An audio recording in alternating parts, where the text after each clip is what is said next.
While I was browsing Twitter the other day, I came across an article, a very surprising one at that, coming from GamesRadar.com, which I will link the article in the description down below.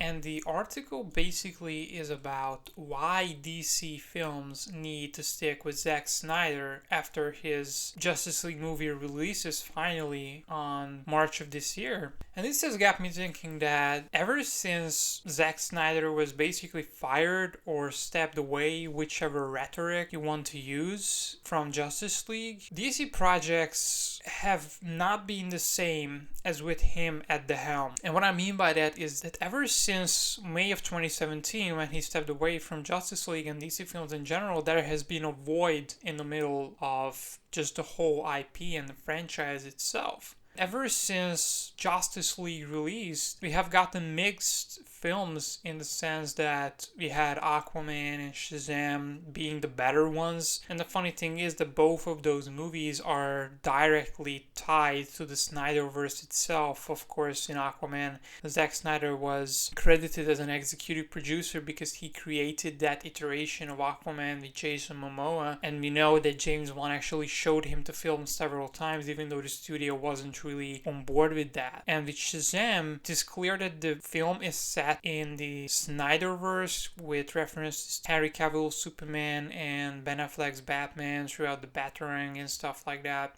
But truth to be told, that those movies that we have gotten ever since then, they are still nowhere near the quality nor the scope of something like Man of Steel or Batman v Superman was. And ever since Zack has stepped away, the focus has been on spin-off projects and just random origin films with basically no big story in mind or no interconnectedness. And I feel like that this is the safest but also the most uneventful, unoffensive, and boring choice when it comes to the future of DC films, as nothing is really tied together, and it just signals to me that the executives are afraid to do that again because they feel like that it didn't necessarily work the first time and they should just stick to something boring as that. There is no risk, there is no reward with these films, as movies like Shazam and Aquaman and Wonder Woman 84, they just don't stick to you as much as Zack Snyder films do, because Zack Snyder movies, they are exactly that, Zack Snyder movies. You have an artist at the helm. They are art, not just films or products in general. They stick with people, whether for the right or for the wrong reasons, but they do. And DC films now, I feel like, resemble Marvel movies in the sense that they are aimed to be rather forgettable and just this mindless entertainment, and once you leave the theater, you won't think about it anymore. You don't want to dissect the film because there is not a lot that you can dissect about it. It's just a fun experience in general, but the film doesn't leave a mark on the viewer or just a lasting impression.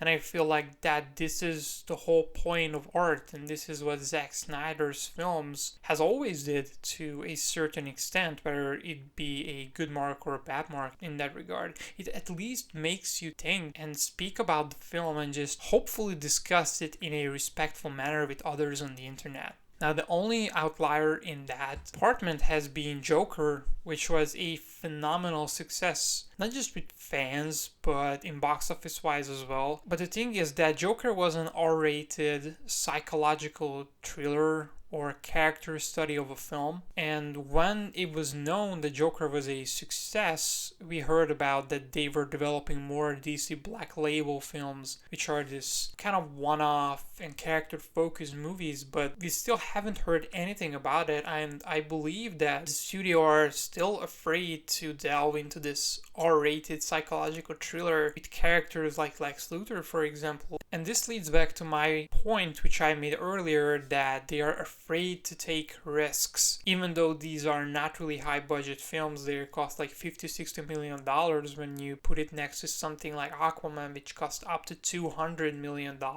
And I feel like that with Zack Snyder leaving the helm, the DCEU has been neutered, as he was the creative individual behind what we know as the DCEU. As with him at the helm, the DCEU was even didn't compare directly to Marvel, even though they were trying to take completely different path before the studio interfered and made the DC movies more like Marvel movies, which was obviously their biggest downfall because it was what differentiated the two brands. We are at a stage where ever since Zack Snyder left, DC movies are not compared to Marvel movies anymore because people consciously or unconsciously know that there is no basis to compare them because DC movies have been trying to emulate Marvel movies and not try to do their own thing, to be more grounded, more realistic, and more compelling with their characters and have more human elements and human drama inserted into the films themselves. And this results in no actual competition between the two brands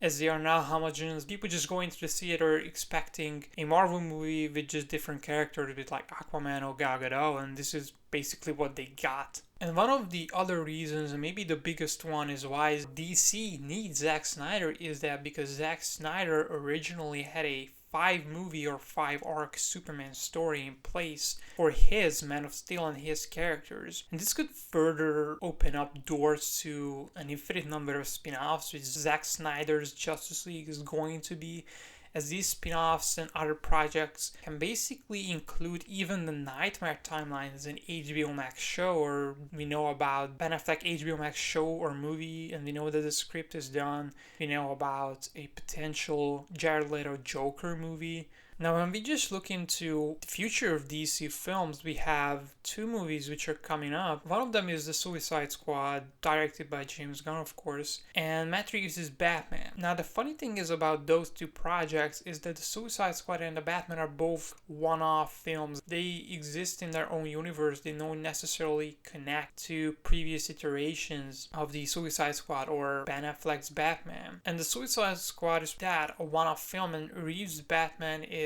probably going to be a self-contained trilogy of films, and this again highlights the fact that there are no new plans for a new Justice League film, which should be at the forefront of what DC is doing. But since the studio is afraid to take any risk whatsoever, this is not the case at all. And I feel like the time is now to tell Zack Snyder's epic and grandiose Justice League trilogy without the studio interference, as that was what ruined the DCEU from the start. And it has to be one man's or a team of creative individuals' vision to bring the DCEU back on track again. Thank you for watching this video. But what do you think about the recent DC films and about Zack Snyder being the right person to make the DCEU great again? Let me know in the comments down below. I'm interested to hear your take on the topic. Leave a like if you enjoyed the video, and I'll see you in the next one. And remember to keep it insightful.